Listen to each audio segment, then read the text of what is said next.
Tezpur Kaliabhomora সেতুত NSUI প্ৰতিবাদ।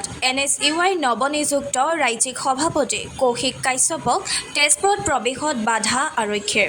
আজি বিয়লি গুৱাহাটীৰ পৰা তেজপুৰৰ নিজ বাসগৃহলৈ উভতিছিল কৌশিক কাশ্যপ। কলীয়াভোমোৰাত আৰক্ষীৰ দলে কৌশিকক তেজপুৰত প্ৰৱেশ কৰাত বাধা প্ৰদান কৰাত জাঙুৰ খাই উঠে NSUI সদস্যসকল। ৰাজপথতে বহি প্ৰতিবাদ সাব্যস্ত কৰে NSUI সদস্যসকলে। প্ৰায় 1 ঘণ্টাৰ প্ৰতিবাদৰ মূৰত আৰক্ষীয়ে NSUI সভাপতিজনক তেজপুৰলৈ যাবলৈ অনুমতি দিয়ে। আৰক্ষীয়ে অনাহকত বাধা প্ৰদান কৰা ক্ষোভ প্ৰকাশ কৰিছে NSUI ৰাজ্যিক সভাপতি কৌশিক কাশ্যপে। জুলাই 22 তাৰিখে মোক অসম ৰাজ্যিক NSUI সভাপতি হিচাপে দায়িত্ব দিছিলে আৰু যোৱা পৰহি অৰ্থাৎ 10 আগষ্টত মোৰ শপত গ্ৰহণ অনুষ্ঠান আছিলে।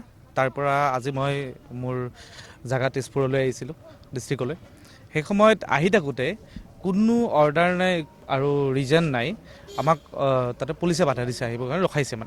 ৰখাই পেলাই আমি ৰিজন সুধিছোঁ তেওঁলোকক যে কি হৈছে, আমাক ৰিজনটো জনাওক যে মোক ঘৰলৈ কিয় যাব নিদিয়ে। মই মাক লগ ধৰিব আহিছোঁ, কালিৰ পৰা আমাৰ আকৌ কাম আছে, মই আজি মাক লগ ধৰিব আহিছোঁ। ৰিজন খুজিছোঁ, অৰ্ডাৰ কপি বিচাৰিছোঁ, একো নাই।